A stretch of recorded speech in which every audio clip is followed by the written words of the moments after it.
Everyone, thank you so much for being here today, and welcome to our second water seminar of the year. We're so happy today to have Shellie Chard with us. Shellie is the Water Quality Division Director at the Oklahoma DEQ. So it's awesome to see a lot of students here. She'll be a great person for you to talk to about maybe future careers and things like that. But she's been the division director since January of 2010 and has over 31 years of experience in drinking water and wastewater professions.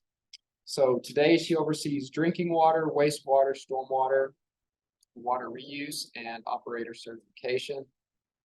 In addition to her roles at DEQ, she holds a lot of different leadership positions nationally.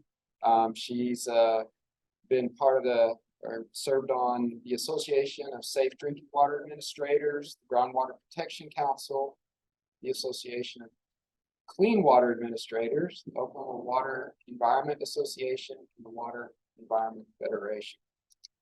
So without further ado, I'll welcome Shellie. Thank you so much for being here. Great, thank you. So I don't know if it's good morning or good afternoon, or how about happy lunch? It's great to be here with all of you. As Kevin said, I am the Water Quality Division Director at DEQ.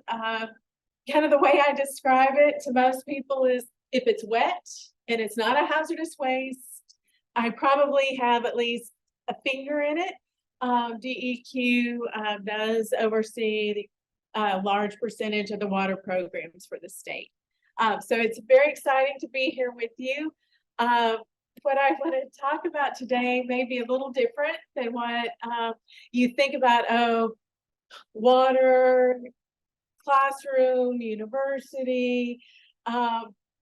This is not that technical, that research kind of spin on things. This is, how does what you're studying kind of apply?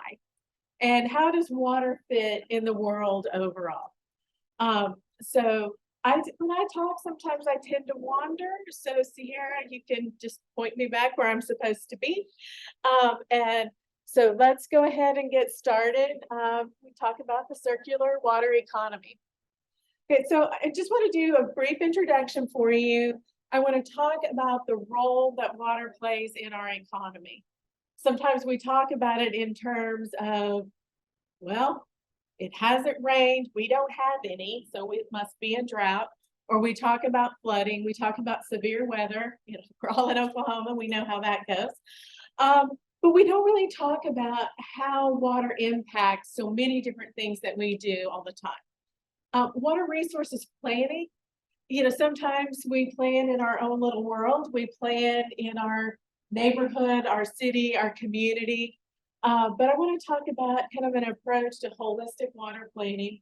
And, you know, something that I always find so fascinating when I'm speaking nationally, I hear people saying, oh, well, California did this. Like, great. Oh, well, Florida, New York, someplace big, someplace that we view as environmentally conscious. They've done these things. But Oklahoma is a leader in a lot of things, and people don't realize it. So I want to talk about some of that and how that impacts us. And then just a little bit on the technology and innovation side, and some of applications of that innovation and what that can mean and how we can bring it all together. And then at the very end, I want to do something, my water story. And that's something that I just want to share with you and hopefully encourage you to do the same. As you interact with family, friends, employers, professors, whoever it is you're interacting with. Okay, so here's some of my favorite quotes about water, and I'm not gonna read it all to you, except the first one. I am gonna read that one to you.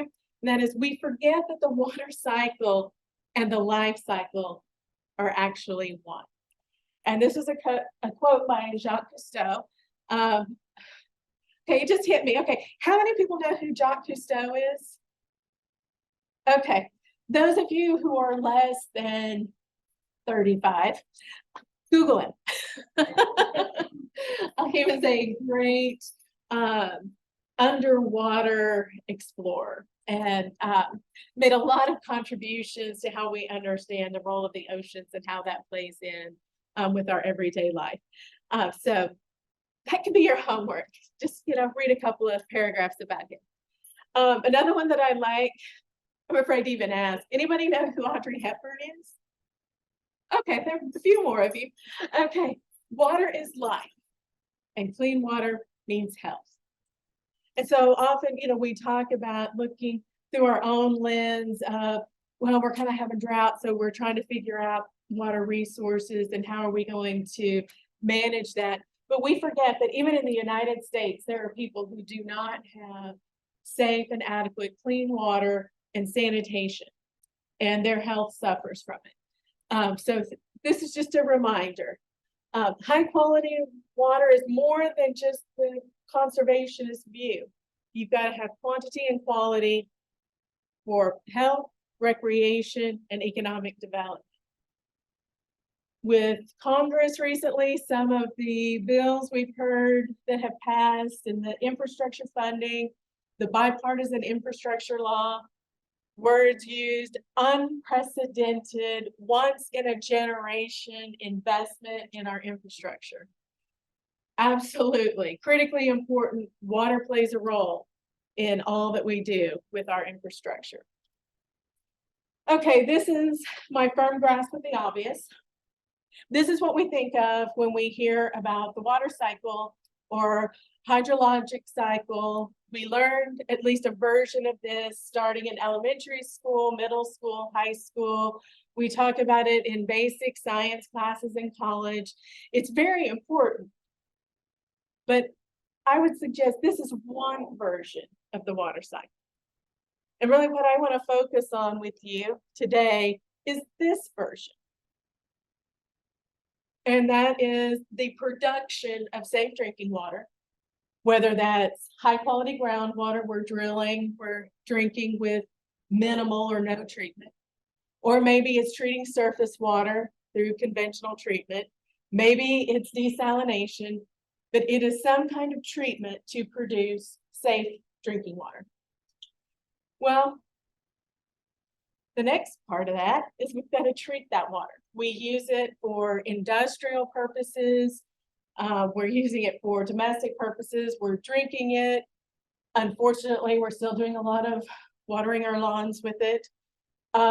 We are operating businesses. We produce electricity through hydropower, or if we're going through a natural gas or a coal-fired power plant, there's a lot of water involved. Refining for crude oil to petroleum products that we use every day. Whatever it is, we're using this water. Okay, we've used it. So what do? We're treating it. Why are we treating it? Are we treating it to simply dispose of it? Are we treating it to move to an irrigation or some other form of water reuse? Are we possibly treating it to drinking water standards? There are parts of the country that already are doing that. Oklahoma has some projects in the pipeline. So we're treating. So we produce it, we use it, we treat it. What happens next? What traditionally, water's abundant, we have all we need, we treat it and we discharge. We put it in a surface water body, or we put it in a lagoon or an impoundment, either for percolation back down into the groundwater table, or it's just merely held to allow sediments to settle, and then it may be discharged. But as we're seeing more and more of the country and more of the world having extreme water shortages, this reuse concept is gaining more and more steam. We're starting to see it used more often. In Oklahoma, we started reusing our domestic wastewater. We have records back to the 1950s. I suspect it goes back further than that. We did not have permits for it. We didn't call it reuse. We called it, we have this wastewater, we got to get rid of it. But in reality, it was going through some form of basic treatment, and it was watering alfalfa, which was turned into hay to feed cattle. In some cases, it's watering the cotton. Southwest Oklahoma, a lot of cotton, takes a lot of water. It has not been until the last 10, 15 years that we've been talking about, okay, let's highly treat this water. And okay, now we can use it as part of the water going into fertilizer plants or the OG&E, PSO, GRDA, power generation facilities are using treated wastewater. And then we've started talking about, well, okay, we've been irrigating the alfalfa. What about if we are just irrigating or we're filling a farm pond and providing water for cows to drink? What about golf courses? Well, we've been irrigating golf courses a long time, but now we've advanced the treatment where you can water the golf course even when there are golfers around. You can irrigate a little league ball field. We still recommend that you not do that 10 minutes before you're turning the 8-year-olds out to run around in that damp field, but we are doing that at night on the weekends. So there are a lot of those kinds of projects, and we're actually looking at some potable reuse projects in the state. And so we've created this whole new water cycle. And we don't generally call it that because we have the old traditional, it rains and it evaporates. But this is our opportunity to really think about water differently and think about the water cycle in this context, where we're looking at all of the uses for water and the fact that we have it available to us. And this is a reliable, continual source. Yes, you have communities of 500 that may become communities of 200, but when you're looking at larger cities, or rural water sewer districts, you know that they're going to be around a very long time and continue to generate water that can be used to sustain humans, animals, economics. Okay, so water's role in the economy. So when a new business or the existing industry is looking to expand, they reach out to the Department of Commerce for assistance in what tax incentives do you have for me? What's your permitting process look like? We do this kind of business, so we know we're probably going to need regulatory permits, construction permits, whatever they are. Do you know what the first two questions an industry asks when they're looking at locating a new facility or expanding into a new area?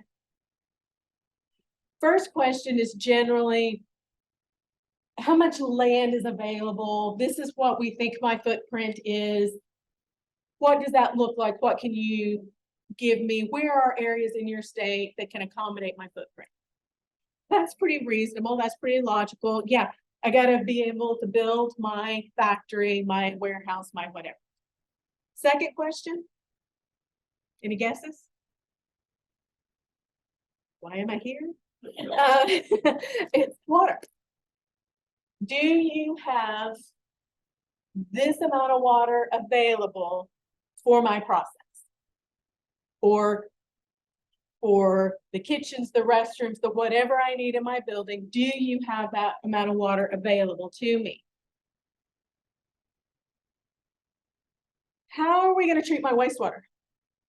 Is there a wastewater treatment facility that's large enough that can handle the volume, that can handle the kind of pollutants I'm going to be putting in that system? Or am I going to have to build my own? And if I have to build my own, how long is it going to take me to get all of the required permits? And is there available land for that? So that's one of those things that immediately water is at the table when we're talking about any kind of economic development and expansion. So this diagram, it really Again, kind of a firm grasp of the obvious. You know, economic development, you're saying, where are we gonna locate? How much money can we make there? What are our expenses? What is this gonna look like? Well, that's a reasonable thing.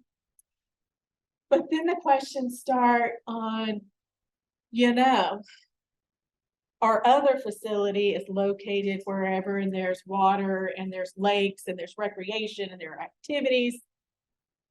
What do you bring to the table for my employees' quality of life? Because if there's no water, no recreation, not having that outdoor ability to interact with nature, to picnic, whatever it is, maybe it's teaching your kid to fish in the pond. If your workers are not happy, they're not going to stick around.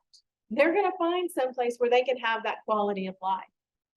And when we think about water and quality of life, generally we start talking about all of the safe drinking water act standards are met. We need 1 million gallons a day and it can be provided and we move on. But we forget about those things. Like, I'm an Oklahoma girl. I grew up in rural Potawatomi County. I now live technically in the city limits, but you can see all the stars in and out of my driveway. So I'm not in a big city area. Being around water and being outside, that's important. I live where I live because I can have that outdoor experience. My sons open the back door when they were little, out you go. And, you know, they would go fishing or whatever. That made my quality of life what I wanted so I could stay, live where I live, work where I live. So all of that plays together.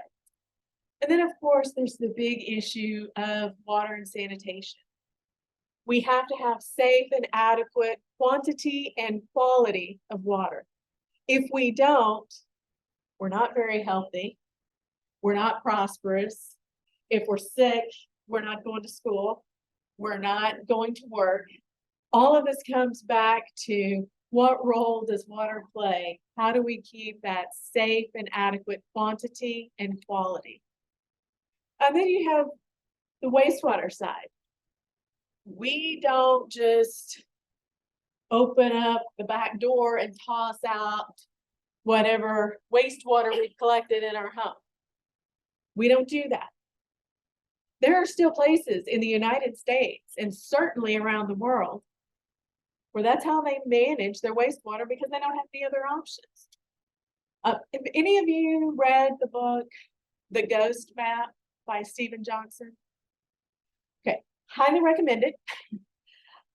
It's the first time that we've made a link between water, wastewater, and public health. The gentleman who wrote it, the research was part of his PhD research and dissertation, then published this book. It's an easy read. If you read fast, certainly you could read it in a weekend, but it's fascinating.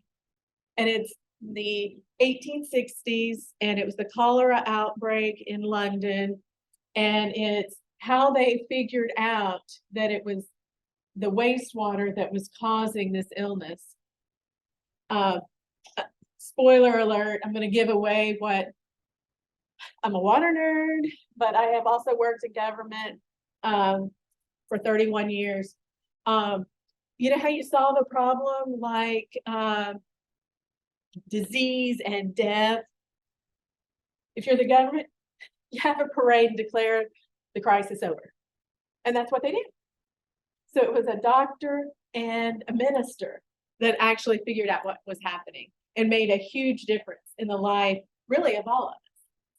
And it also showed people with certain jobs were less likely to have cholera. And it was because of socioeconomic standing and some things like that. So it's a great read. I encourage people in the water, drinking water or wastewater sector. It's a great connector.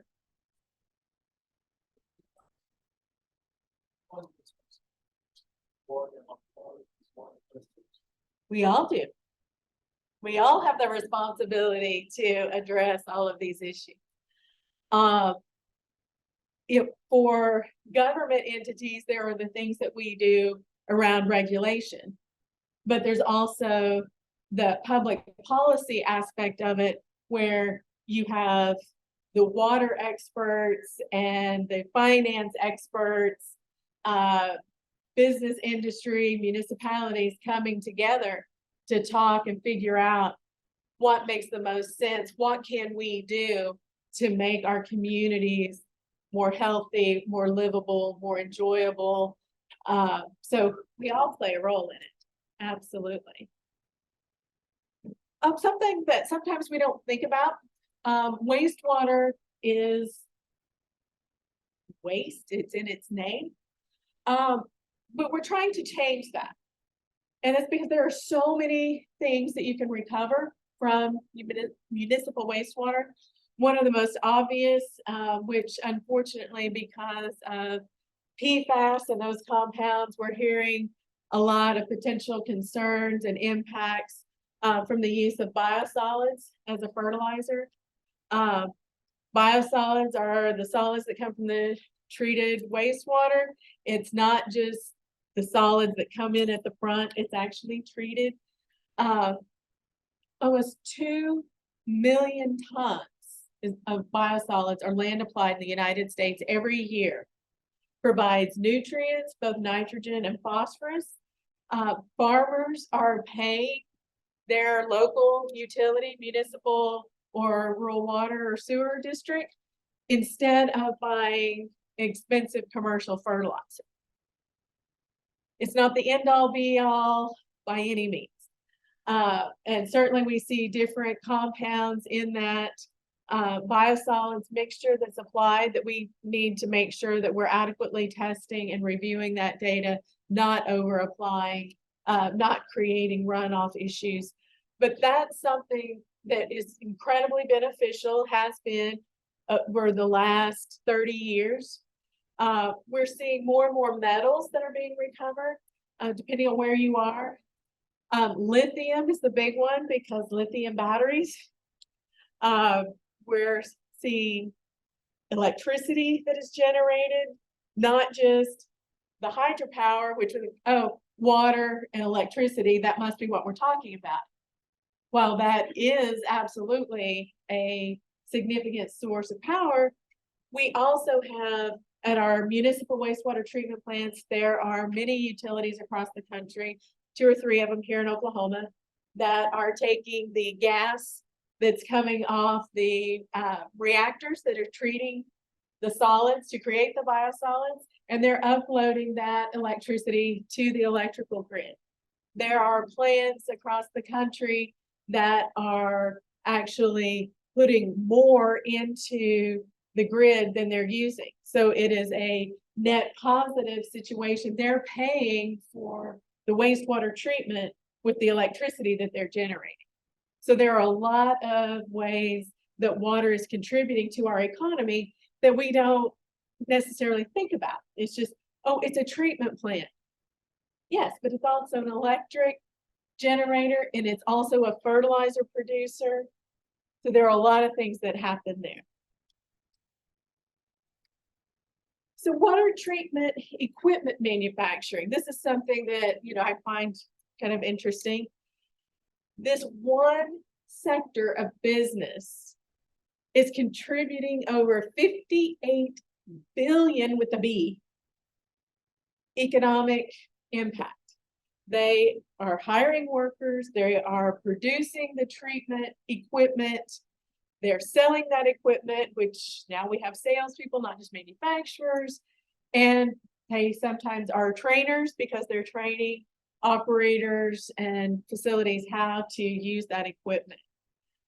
This is an industry that is expected to grow significantly over the next 10 to 20 years. And that's because of, I don't know if anybody's paid attention, regulations are coming out of EPA, they're flying fast and furious. As state regulators, we're trying to keep up and figure out how it works.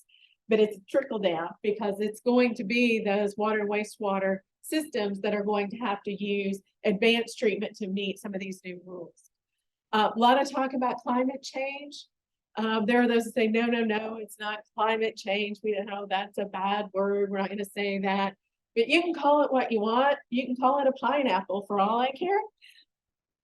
But we're seeing shifting weather patterns. We're seeing more significant, longer, more intense droughts. We're seeing significant flooding in places we may not have seen it.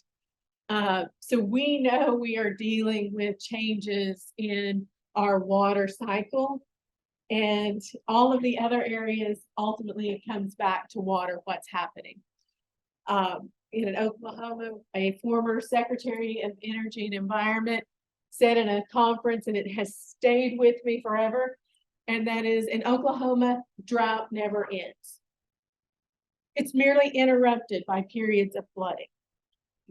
And, that's unfortunately kind of the way it seems to work. So we're seeing those shifting weather patterns, more intensity. We're seeing more areas that are water stressed, limited water for public water supply. We're seeing limited water for crops, for livestock, for outdoor activities. We're seeing this huge influx of infrastructure funding. A lot of that goes to buying the equipment that it takes to operate our treatment facilities in order to provide safe and adequate drinking water, public health protection, environmental protection. And as we're seeing more and more environmental awareness, my generation, we knew about the environment as a whole. We cared. My parents' generation, the environment was outside. That was the water, the grass, whatever. But it's water, it'll rain. And then I look at my children who are saying, this is a big deal. We need to think about this. We need to plan for this. We need to do better. And so I think as we have each generation that's getting more and more of that education at an earlier age, they don't even think about learning about environmental protection and water. They just are doing that from a very young age. So they are driving us to do better, have better treatment, and where we see the expense on the side of our utilities, municipal, rural water, whatever it is, it's expensive, and we recognize that. But sometimes we don't recognize that while that is true, we also are seeing these equipment manufacturers that are hiring more people, that are building more equipment, are getting the supply chain issues worked out a little bit better than they have been for a while. So there's also that side of the water economy, not just what we pay as ratepayers or what our providers pay, but also for those that are employing others in manufacturing. We're in Oklahoma. Can't talk about water without talking a little bit about oil and gas. We have over 1 trillion gallons, the T, 1 trillion gallons of produced water every year in the United States. That is water that is essentially brought to the surface. About 48%, plus or minus a little bit, is used for enhanced oil recovery. So they've already pulled out a lot of the oil and gas. Now they will inject to recover additional oil and gas.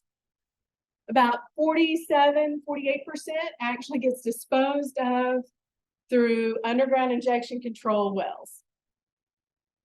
When water goes into a UIC well, it is removed from the water cycle. The traditional kind plus the updated one that I showed you. That water is gone, can never be used because it is injected so deep. So there's been a lot of efforts over the last few years trying to, can we move away from that? What else can we do with that water? Even with treatment, we probably don't want to drink that yet. We don't have that good a treatment. with something with that high salt. But there are places where you can treat and discharge to a surface water body.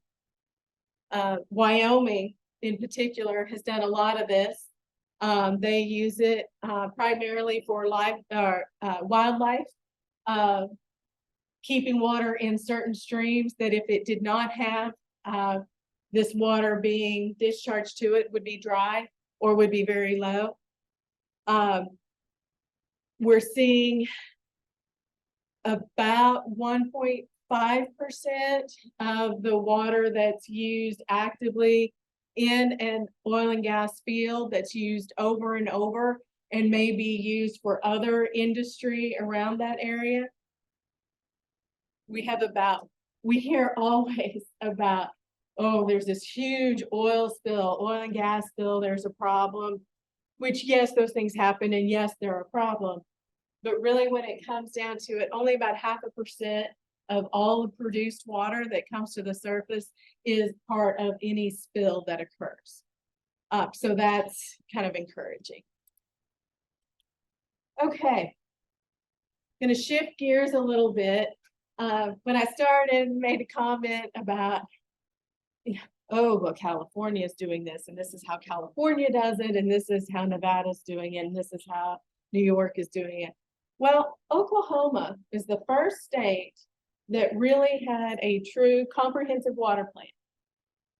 We've all the states have had water plans, and one of my counterparts in Montana one day said to me, oh, you can tell we did our last water plan in the middle of a flood.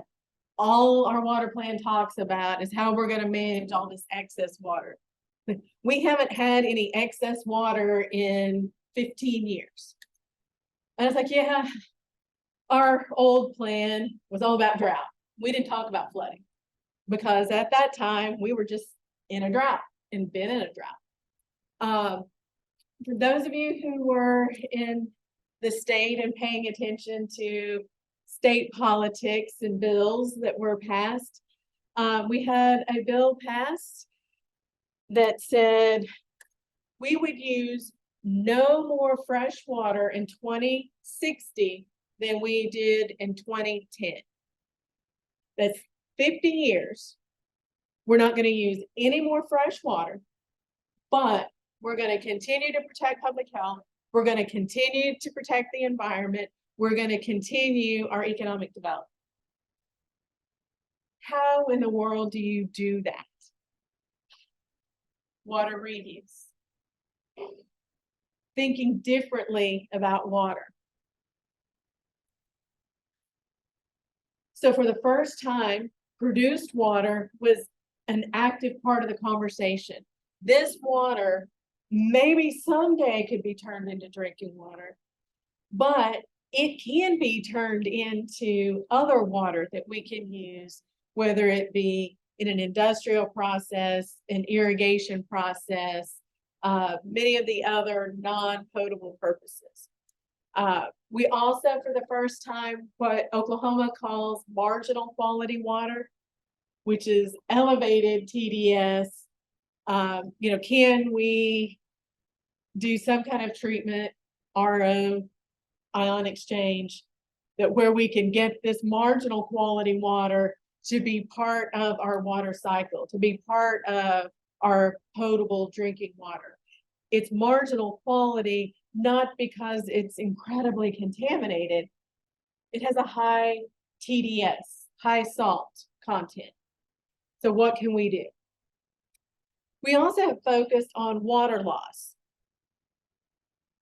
So this is one of those areas where, again, firm grasp of the obvious. You buy water rights or you acquire them through some means, whether through land ownership so that you can access the groundwater, surface water rights. So you're paying money for that. You're building pipelines and pumps, and you're moving the water to a plant to treat it, spending all the money to treat it. We're then putting it through another set of pipes and pumps to send it out to everyone's home. if you're spending that much money, you want to keep it in the pipe till you get it to your customer, so you get paid for that water, so you can recoup some of your costs.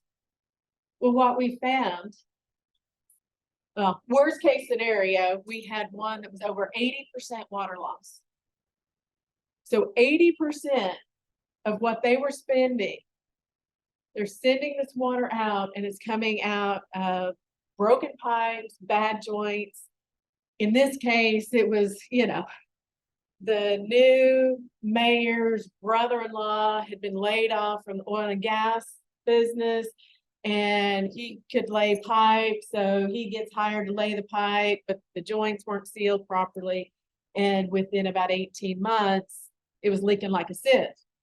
A lot of oil and gas pipe you don't use more than 6 to 18 months, so you don't have to be quite so diligent about things.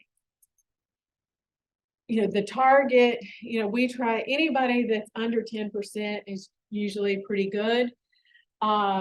Israel, as a country, they have a law that's 5%. If you have more than 5%, you are in violation, you have fines, you have restrictions on what you can do with your water until you get that fixed. So we are encouraging our water systems to bring that water loss down as low as they can. And, fortunately now, a few years into this program, we do have systems that are in that 4 to 7% range. If we could get everybody there, I would be super happy. But that's a hard road, and it's expensive, and, little progress here and there, doing the best we can to help them out. Water recycling and reuse, that's going to be something that's going to continue to expand. 10, 12 years ago, we would have national conversations about water reuse, and it was the states to the west. Well, that kind of makes sense when you think about where is it lush and green, where is it dry, arid. Well, then we started getting, we had that huge drought down in Georgia, Tennessee, Florida. They were suing each other and EPA and everybody else that's my water, no, it's my water. And they were having to really take some significant measures to conserve water. Well, then we started seeing more saltwater intrusion along Florida's coast. So they got real interested. Well, if it can happen in Florida, then we started hearing more and more of the states along the East Coast. Like, well, we don't have a shortage of water, but we're starting to see the migration of the seawater. Maybe we need to look at something to prevent that. And just in the last month, Ohio called me and said, hey, y'all have been doing this reuse thing a lot. We need some help. Like, okay, what's going on? Oh, they just landed a big Google data center. One of the largest uses of water in any industry are the data centers, because you've got to cool the computers. So it was easy. The solution was, well, we're just going to stop selling to other communities, so we'll have enough water to provide to the data center. And then it was, well, where are they going to get water? Well, they'll just have to figure that out. Okay, they did figure it out, and you just kind of screwed them over by saying, oh, on this date, you're cut off.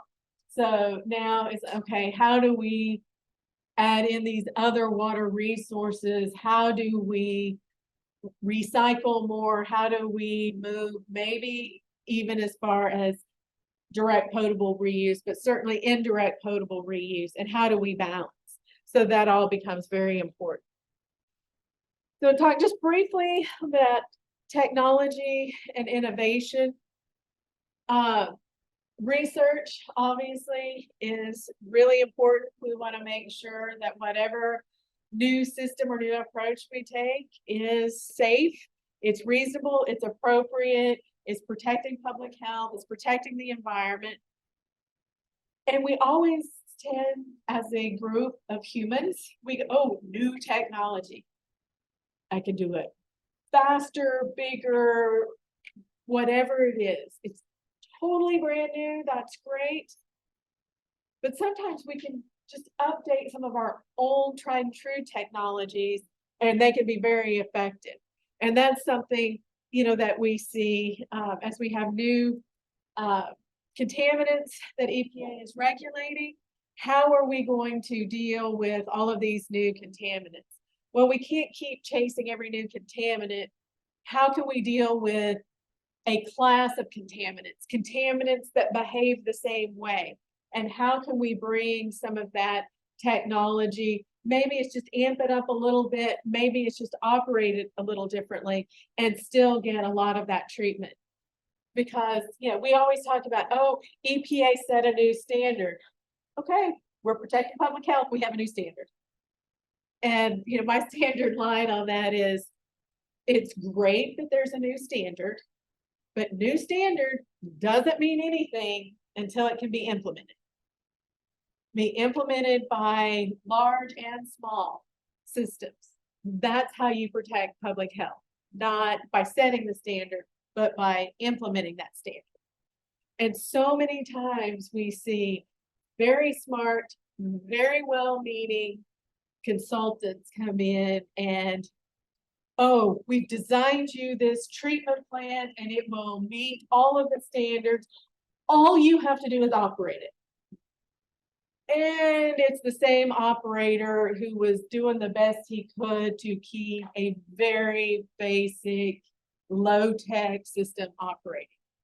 And then we're shocked and amazed when we're not seeing compliance, we're not seeing that protection. So all of these things are great, but we have to figure out how we deploy that technology. How do we educate the actual workforce who is going to be implementing that? Well, if they're trained and they elevate their skills, hopefully then we're elevating their pay appropriately. And so again, we see that economic impact that happens because what we're trying to do is treat water, protect public health.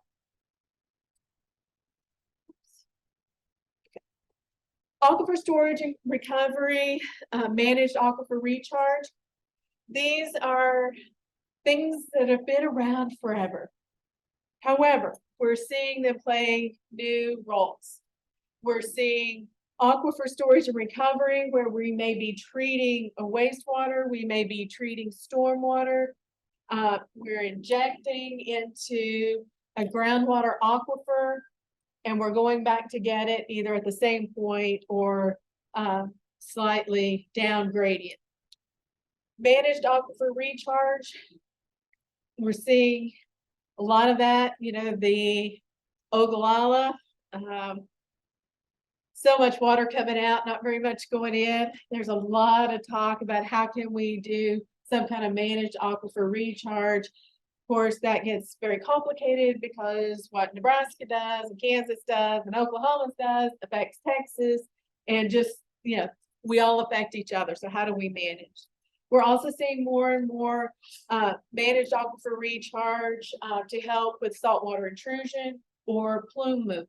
There's a great project in Wichita, Kansas, where they have been treating and injecting stormwater to stop a plume approaching their drinking water aquifer. So it was more cost effective for them to take that approach than it was to either pump and treat or some of the kind of tried and true ways of dealing. We see a lot of different kinds of basins. The top two there are empty. They have just gone through a process of cleaning and reestablishing the base of their holding pond. The bottom picture is one of my favorite. The holding pond is the treated wastewater from all of the hotels located on the Dead Sea in Israel, and the Dead Sea's in the background. And that's their way of treating the water, irrigating the largest date farm or date plantation in the world, and still protecting some of their beloved water resources. RO membranes, This is one of those old technology, new ways. Typically, we see banks of 6-inch diameter, 18 to 36-inch long tubes full of membranes. This is a picture of a membrane. They are installed where they work vertical as opposed to horizontal. They're much bigger, much heavier. You've got to have the right equipment to move them around and install them. But it's a way of, you're not pushing so much water. It's falling. Gravity is helping with that treatment. Makes it easier to maintain. The membranes last longer, and they can still do 2 or 3 passes with those membranes. So just a different way, let's see what we can do with this. And I don't know how much this is going to catch on. It does require a little bit different configuration as far as construction, but it is very effective. And you can go from ocean water to drinking water in about 90 minutes. Okay, so I told you at the beginning and shared with a couple of you as we were waiting. I want to share with you my water story. And this is how has water impacted me? Like, why am I doing this? Well, the Water Environment Federation, which is an international water organization, kind of has challenged its members to elevate the profile of water. We think of water as, okay, here it is in my cup, I'm going to drink it, I'm going to use it to cook, I'm going to use it to bathe, or I'm going to go outside and go fishing, or I'm going to go play in the ocean. But we don't really talk about how water impacts us and what it has meant to us. So here is how water has impacted me. So the picture in the middle, my 3 sons. Picture, it's about 16 years old, but it's still one of my favorites of my boys. That was a great vacation that we took as a family, including parents, my parents, others. It was Jamaica, and it was the last big vacation that my father was able to take. Shortly after that, developed some health conditions and ultimately passed away. But everything we did on that vacation made amazing memories, built family bonds. We were in the water, looking at the water, eating the fish that came from that water. It was all about that ocean and about that experience. The top 2 round, those are my safe place, my happy place. The one that's kind of a wintry scene, I took that picture from my driveway after we had had snow, and it was beautiful. And this is the place I go every day, back to my home after a hard day work, and I can relax. I can feel safe, renewed, and build memories with my children. Lived in this house for 17 years. It's home. The other is the farm pond in front of the sprawling 900 square foot house that my grandparents built when he came home from World War II. Raised 4 children in a 900 square foot house. One of my uncles still owns this property, so we are able to go and visit and be there. This is where I learned to fish, where I learned to chase around. We called them horny toads. I think they're actually horned frogs, but you know, whatever. Chase them around, put them in a shoebox.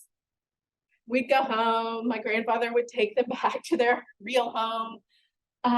But my sons have learned to fish there as well. Have learned to play in that place. And again, it restores my spirit. The other 3 pictures are just beautiful places I've been. You notice they're all around the water. One of them is Mediterranean. We have the Caribbean. We have the Pacific, the Atlantic, and we have home. So my professional water story, you've heard, I have 31 years in the water sector. I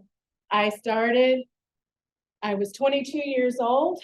I started at the Water Resources Board, and 8 months later was the effective date of the new agency, DEQ. I have had the opportunity to travel all over the state of Oklahoma. I have been to every county. I can't even tell you how many water bodies. But this position at DEQ, in the beginning, it was just a job. Graduated from college, my boyfriend was in medical school. How could I possibly go away to places where I had job offers? So I found a job in Oklahoma City and loved the job. Got rid of the boy, but loved the job. And that started my career. My role at DEQ has allowed me to become involved with national organizations, the Association of Clean Water Administrators.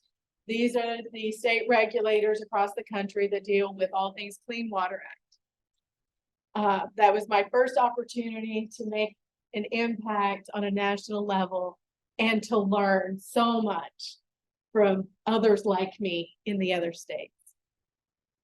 ASWA, the Association of State Drinking Water Administrators, that kind of came next as I took on more of a drinking water role and had the opportunity to also serve as president of ASWA, and again to interact with EPA, other organizations focused on drinking water, and to bring an Oklahoma perspective to the national stage. Then I became a board member for the Groundwater Protection Council. I am still on their board as their treasurer. This was my opportunity to kind of come back to my roots, but still play on a national stage. A lot of the work that GWPC does is centered around oil and gas, not only the production side of it, but how do we manage it? How do we do it in a safe, productive manner? What kind of data do we collect and keep? So that was kind of fun. Still get to do that. And then the fourth one there of the organizations is the Water Environment Federation. If you're part of the water sector, I highly encourage you to participate with them, to be a member and attend some of their events. This was my opportunity to go not only from a state and regional perspective, a national perspective, but also an international perspective. So I'm one of 11 board trustees. So I get to travel across the country and some internationally, talking about water. Why is water important? What do we do to protect our water? What does this look like? So I get to be a champion for the great state that we live in. Everyone thinks, oh, what's in Oklahoma? You're not New York, you're not California, you're not Texas, what are you doing? And then they start hearing all of the great things that are happening in the water sector in the state of Oklahoma. And it's been very eye-opening for a lot of people that I've gotten or had the privilege to work with. So with that, I do have a challenge for you, and that is tell your water story. Tell it to your friends, tell it to your family, tell it to your coworkers. Talk about your water story. And it looks different for everyone. And I will share different details and different pictures depending on how I feel that day or who I'm with, what makes the most sense. So think about that. What is your favorite water body and why? What are your favorite water memories and why? But if we continue to elevate the profile of water and we share that with others, then we can build a greater understanding among the general public of why it's so important to do all of the things that we all do all day, every day. And to us, it's a career, it's a job, it's a passion. Let's help bring them along with us. So with that, thank you for becoming part of my water story. And I'm happy to answer any questions that anyone might have. And please feel free to reach out to me if you want to have a chat later.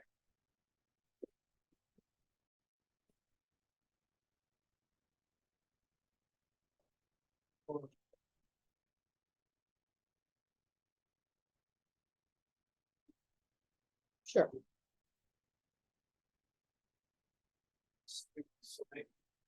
Career opportunities. Absolutely. So career opportunities. Lots of jobs in the water sector, all kinds of things. So you can talk to the consultants and the recruiters and whatever. Since I'm here, I'm talking about the jobs I have for students. So DEQ does have a variety of student intern type positions.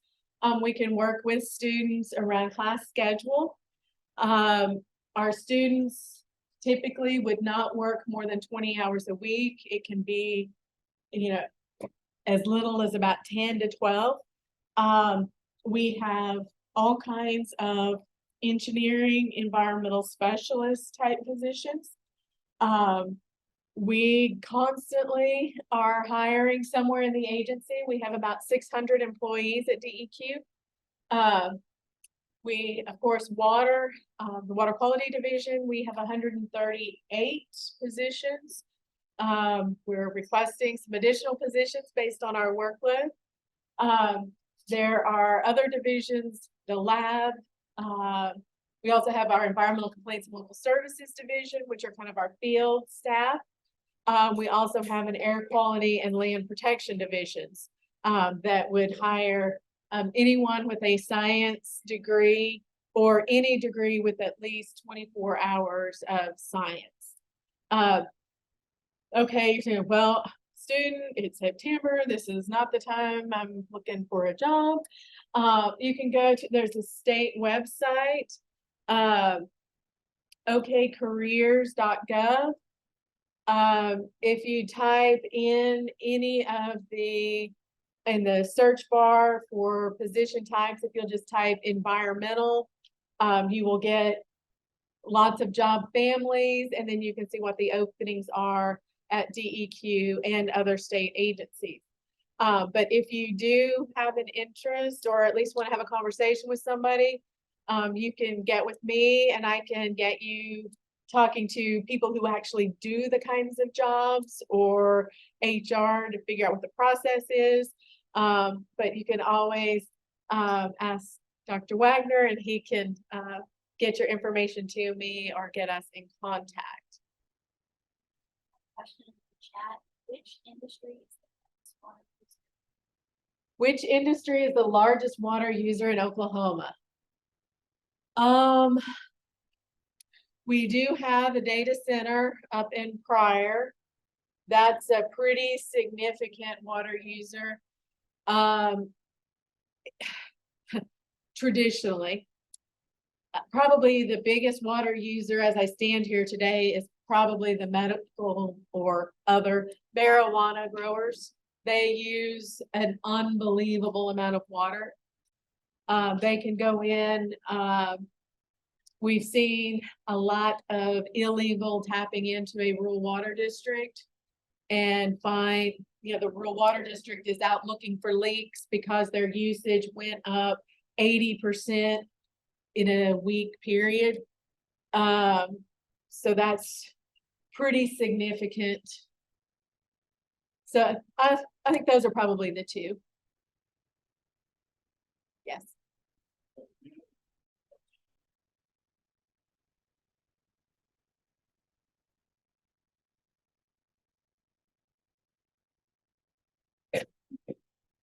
Okay, so the question is overpumping of groundwater aquifer depletion.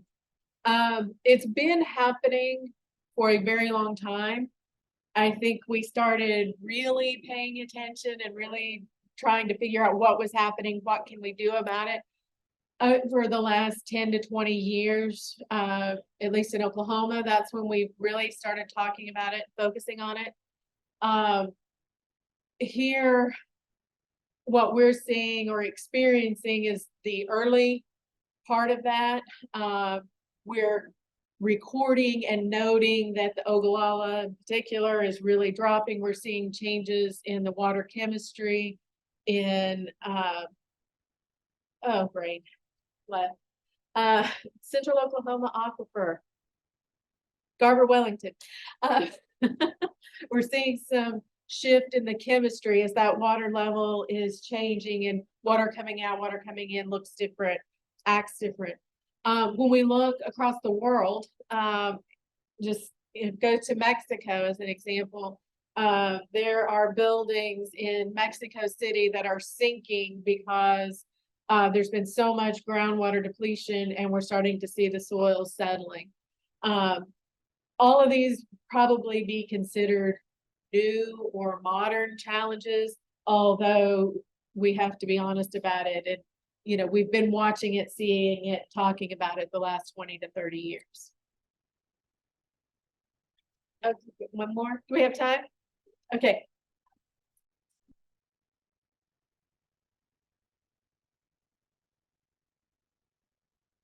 Okay, so the question is experience regarding landowners and with relation to their groundwater wells. So private landowner water rights in Oklahoma, if you own the surface, you own the groundwater rights. The Water Resources Board actually does permit those wells. Over time, what we see as far as from a regulatory perspective, we don't directly regulate those wells, but we get involved when somebody's like, there's a weird smell or the color has changed. When there's a change in property owner, then we will work with the landowners and do some sampling and some evaluation. As it relates to PFAS in particular, you can't be a water person and not spend at least a couple of minutes talking about PFAS these days. We know around some of our military bases, we've done some sampling for the private wells that are just off base and have found some PFAS contamination in a handful of wells. And in that case, we've worked with Department of Defense, the military installation, and whatever the local or the closest rural water or municipal public water supply wells or public water supply systems in order to take those wells out of service and connect them to safe, clean drinking water. There have been a handful of cases where because of creek, because of municipal boundaries, we couldn't quite get to a couple of these wells. And we've worked with the military installation to install whole house point of entry filtration. So that's kind of how we handle some of that. Did I answer what you were asking me? Okay, thank you.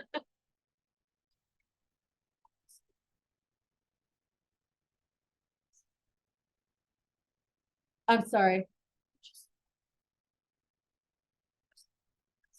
Okay, is Oklahoma, and if not Oklahoma, who is the leader in the water sector? I'm not gonna say we are the single leader. I will tell you, we are in the front of the pack with several states on our approach to water reuse. We have been leading the way in the water planning, comprehensive water planning. Others are doing something similar. So we are definitely at the front. And then it depends on the exact topic at, insert one state here or there, kind of change that order a little bit. But we just, because of where we're located and our drought and the Water for 2060 goals, we really got out in front of a lot of the water reuse. But it's kind of interesting that there are states that are just now doing that, but they're claiming, oh, we're so much farther ahead than Oklahoma because Oklahoma doesn't have direct potable reuse regulations. It's like, well, but that's a decision we made because we have a process to handle that. So we didn't need independent standalone regulations. I can tell you on water reuse, the city of San Diego is way out front. They've done some amazing things. Their San Diego Pure Water, Louisville, Kentucky, Louisville Pure Tap. They have an entire office at the C-suite level on down, nothing but communication and branding. So they always rank way high. It's because they have brand recognition because of that work they've done. So, you know, sometimes we hear, yeah, the JD Power study that came out a couple of months ago, you know, said Oklahoma was very low. Kentucky was very high because of Louisville. But when you looked at their study, they looked at brand recognition, billing, customer service satisfaction, and it was 6 things. And the 6th one was water quality. And it's like, okay, I don't care if the city of Stillwater has their own water mascot. I care that the city of Stillwater is meeting Safe Drinking Water Act standards. So it's all in how you look at it. Okay, I think there was one more, and then I think we have to be done.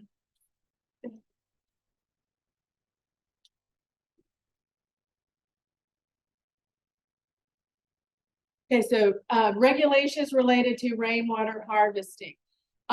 In general, cities can pass their own ordinances and make things different, but in general, there are no prohibitions. DEQ works with some of these stormwater groups across the state to encourage rain barrels and water gardens, rain swales.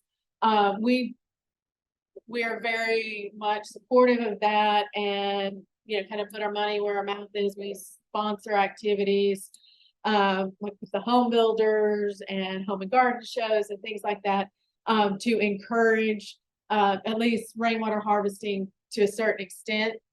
I can tell you there are states that strictly prohibit that. Colorado, for example, you cannot collect stormwater that runs on your property. It does not belong to you. In Oklahoma, you can.